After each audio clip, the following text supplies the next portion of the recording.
Imagine a 14-year-old girl,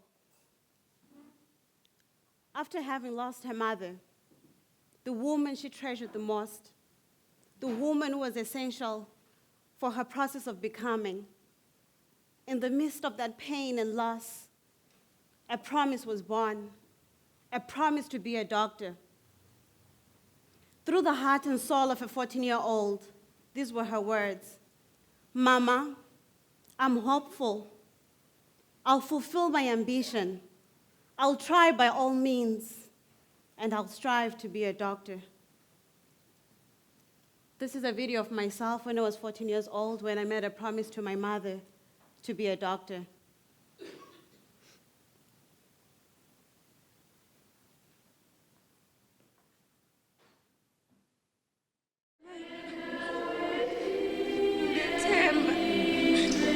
I'll fulfill my ambition. I'll try by all means, and I will strive to be a doctor, Mama.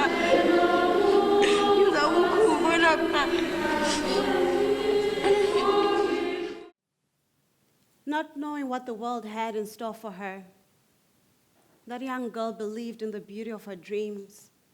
That must have been the innocence of a child that sees possibility in all things, that has the faith of a mustard seed.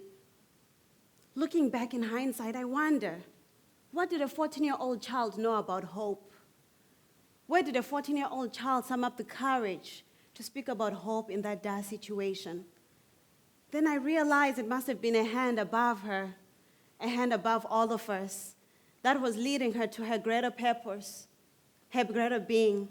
That today it's no coincidence that she's standing in front of you all today, sharing her story about becoming a doctor, and now on quest to inspire hope and courage in the world.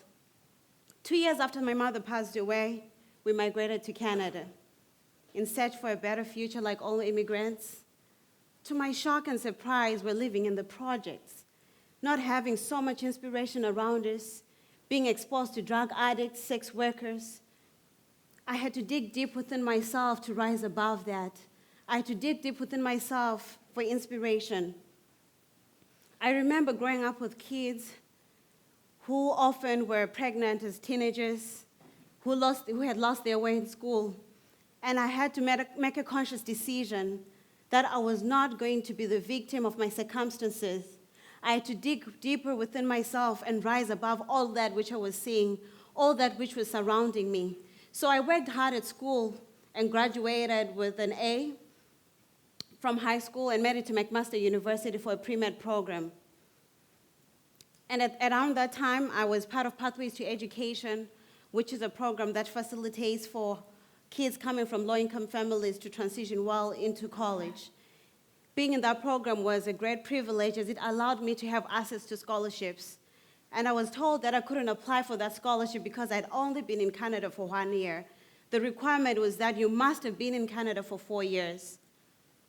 So only having been in Canada for 1 year, I believed that somehow I'd get the scholarship. So I applied and went against all the words where I've been told that you have to have been in Canada for 4 years, and if you don't meet that requirement, you won't get it. And somehow I was granted that scholarship. One may wonder, why am I telling you this? Sometimes life will not make sense as you're walking through it. It will only make sense looking back. Now I realize that when you're grounded in your dream and you believe in your dream, you're grounded in your purpose, there is something bigger than yourself, that hand that pulls you in the direction of your dreams. And when you choose that dream, no matter how many times you fall down, the universe will rise with you and help you achieve that dream, because all things are indeed possible when you believe, and when you believe in the beauty of your dreams. When I started at McMaster University, life happened. You know, life happens to all of us at some point. I fell into depression. I lost my way. I could barely wake up to go to classes. I lost my energy and zeal for life. I lost hope. That young girl who was driven and was said to be a doctor, I could barely recognize that young woman in myself. I could barely recognize that young woman in myself. So I became a victim and I suffered in silence. See, in my culture, depression in itself there's a stigma attached to it, and there's so much shame attached to it. So I suffered in silence, just like many of us. Many of us suffer in silence until depression gets in the way, and I was a victim of all of that. So I failed out of all of my classes, lost my way, and got kicked out of my program. It was in that moment that I felt all of my hopes and dreams for the future were shattered. All of my hopes and dreams for the future felt as though they were shattered. So I remembered my mother's words, "Qina mntanami," meaning be strong. And having my supportive dad who was there to encourage me in that process, who always told me that sometimes life will seem as though it's falling apart, but it's actually coming together for you. I held on to those words, grabbed them with 2 hands, and fought harder. I reapplied into the program. And that gracious hand that exists in each of our lives rescued me. They were giving me a second chance at McMaster University to fulfill my lifelong dream of becoming a doctor, to fulfill the promise I had made to my dear mother. And that's what happens all the time. Sometimes we'll find ourselves in circumstances that are beyond us. Life is going to happen. And it doesn't matter when life happens. Because between the space where you are and your dreams, between the space where you are and your goals, life will happen. It all boils down to you, how much you want it. And when you choose to rise, when you choose that gift, when you choose that dream, when you choose that talent, the universe will rise with you and support you in ways that surpass your understanding. I cannot explain that. I cannot explain what happened to me.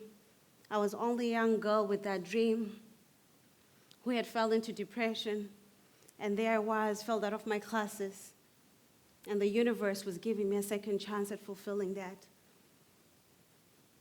That made a believer in me, and I continued walking and trusted the universe to do more. So it was at that time that I went back to McMaster, and I started working harder than before. Because, see, my failure before reintroduced me to myself. It made me stronger. It made me courageous. It made me hopeful, which is the woman that you're bearing witness of today. And I'm grateful for all of that, because all of it has worked for me. It was never working against me. It was working for me. And I'm here to remind you that the hand that life has dealt you with, whatever that may be, whatever that is, it's all together working for you.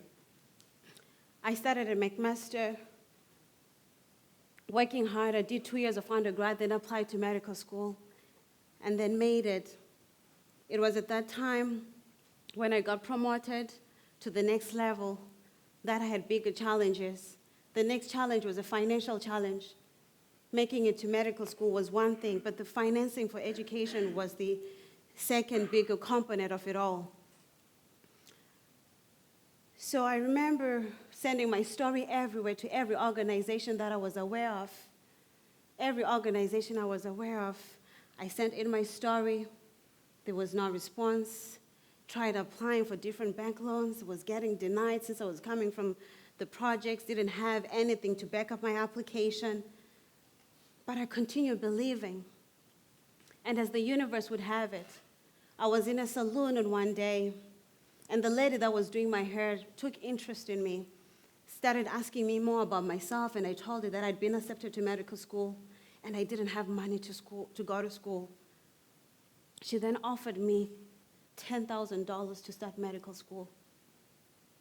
That was a miracle. That was an awakening moment in my life.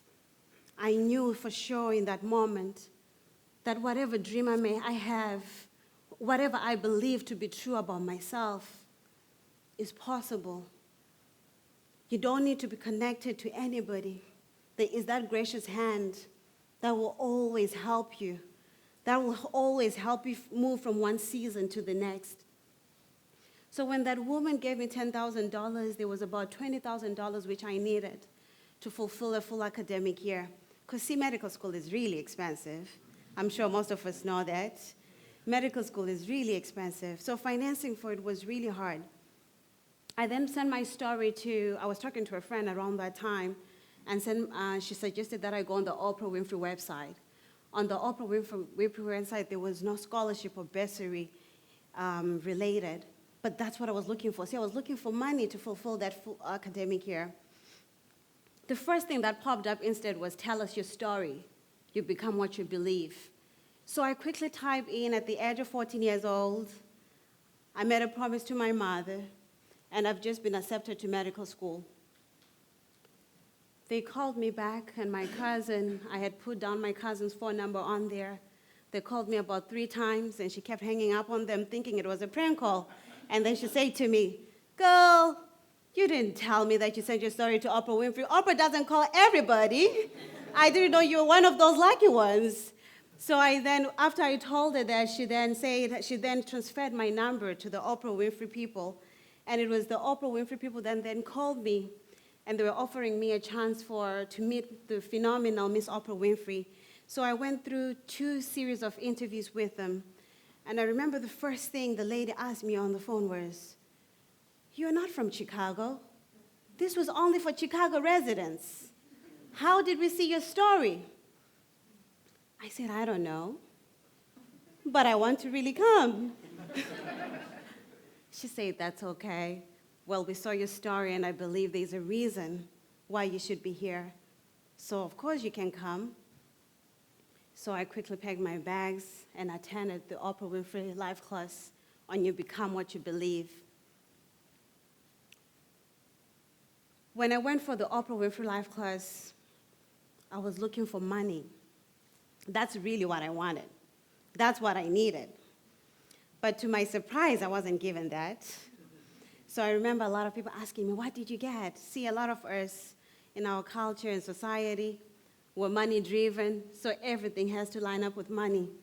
But sometimes our greatest gifts are not money. Sometimes our greatest gifts are the things that people deposit within us. It was being in the phenomenal presence of Miss Oprah Winfrey that I was reminded of what is possible. As I saw her share her story about who she had become, she ignited a fire within me, a fire for purpose. She ignited faith and the gift of belief. It was in that moment that I knew that maybe I was called for something that was greater, that maybe my life unfolding the way it did was leading me to something that was greater and bigger than myself. So what she deposited in me was more than money. And it is because of her that today I summed up the courage to stand here in front of you all and share my story. It is because of her that I'll continue stretching forth my hands for all that the universe has in store for me, because she reminded me that I'm possible, that my story is enough, and that my voice matters. In you, there lies the power to transcend whatever circumstances that you face. You are not what happened to you. You're really not. You are who you choose to become in this moment. You are the result of the stories that you tell yourself about who you are. With each and every thought, each and every word that you speak into your life, you're creating your destiny because you have the power. You really do. I'd love to conclude with this. We become what we believe. Our words do have the power to create who we become. I'm that 14-year-old girl who made a promise to her mom in Zimbabwe. That 14-year-old girl who found herself living in the projects in Canada. That 14-year-old girl who got kicked out of her program. And that 14-year-old girl is standing here in front of you all today, a doctor. All things are possible when you believe in yourself. Your dreams matter. You matter. You are enough. From concrete, nobody knew a flower would grow, but the flower. Thank you.